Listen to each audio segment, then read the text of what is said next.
Okay, let's dive into this explainer. We're going to unpack one of the most absolutely wild military encounters in all of history. We are heading back in time to the Battle of Yarmouk to figure out how a vastly outnumbered force managed to completely dismantle an established, terrifying military superpower.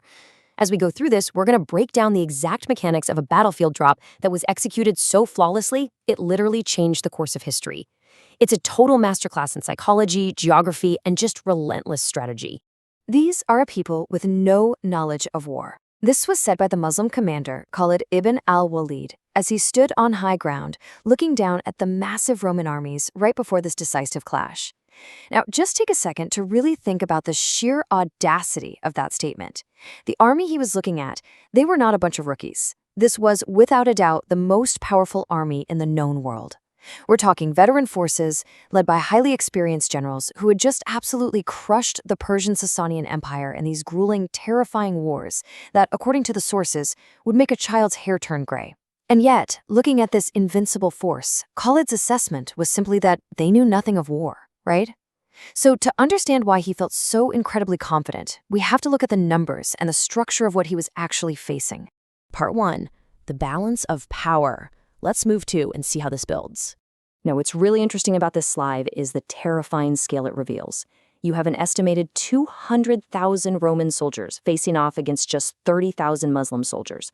I mean, we are looking at an extreme David versus Goliath scenario here. The Muslim forces were outnumbered nearly 7-1.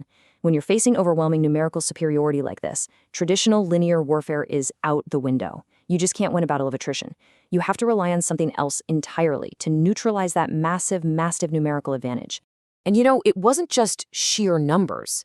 It was the formidable structure of this coalition. The Roman army was actually made up of 5 massive, distinct armies. You had Mahan, the king of Armenia, leading the Armenians. You had Prince Kanater leading the Slavic and Russian forces. Then there's Jabala commanding the Christian Arabs, who were these highly mobile horse and camel riders. On top of that, you had the European armies led by Gregory and Drijan, with Drijan actually holding the overall command of all the allied forces. Oh, and add royalty to the mix. Theodorus, the brother of Emperor Heraclius himself, was there, along with Darchus, a eunuch of the emperor, leading his own elite force of 1,000 men. This was just an overwhelming, multinational coalition of veteran leaders.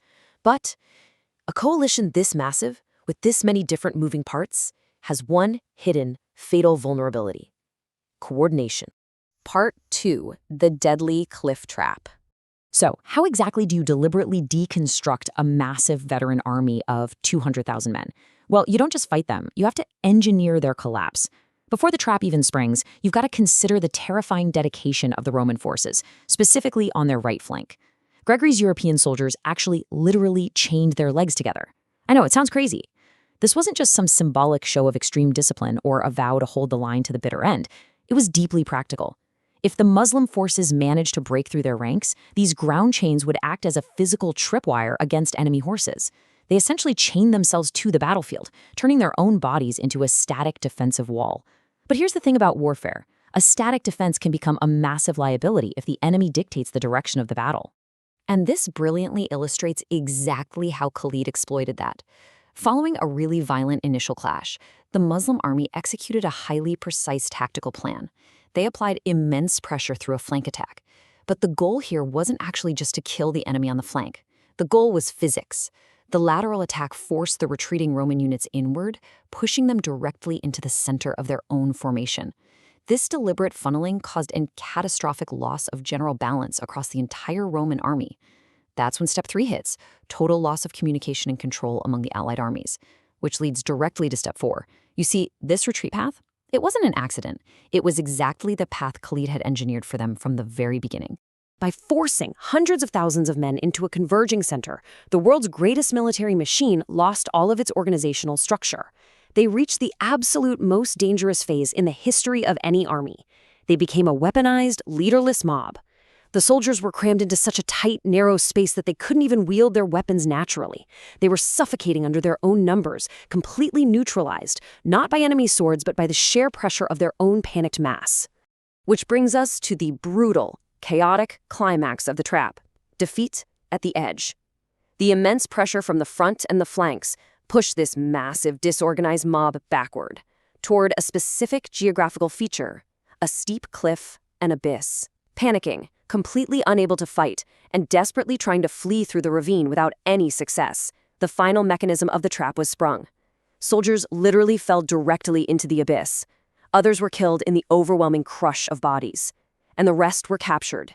The invincible Roman army was effectively erased at the edge of this cliff, bringing the main battle of Yarmouk to a close. Part 3, the post-victory pursuit, because the story doesn't quite end there. Curiously, Khalid ibn al-Walid was noticeably absent from the Muslim camp immediately following the victory. He actually wasn't seen until the evening of the very next day. So the crucial point is how Khalid completely disregarded the established rules of war for that era. Back then, the standard convention of warfare dictated that once a battle was decisively won and the defeated army was fleeing, you let them escape, you just didn't pursue. But Khalid's strategy was entirely different. Instead of resting, he took a group of his cavalry and launched a relentless, exhausting pursuit of the remnants of Mahan's forces, hunting them all the way toward Damascus. Because it was so customary to let a fleeing army go, the Roman commander Mahan and his exhausted soldiers absolutely never expected to be chased down after suffering such a crushing, sweeping defeat. But they were caught. During the ensuing clash on the road to Damascus, Mahan was killed by a Muslim fighter who beheaded him and dramatically shouted, "By God, I have killed Mahan." It was a final, shocking blow that completely severed the head of the Roman leadership in the region for good. All of this brings us to a final thought I want to leave you with today. When facing impossible odds, does true strategic genius require breaking the established rules of engagement?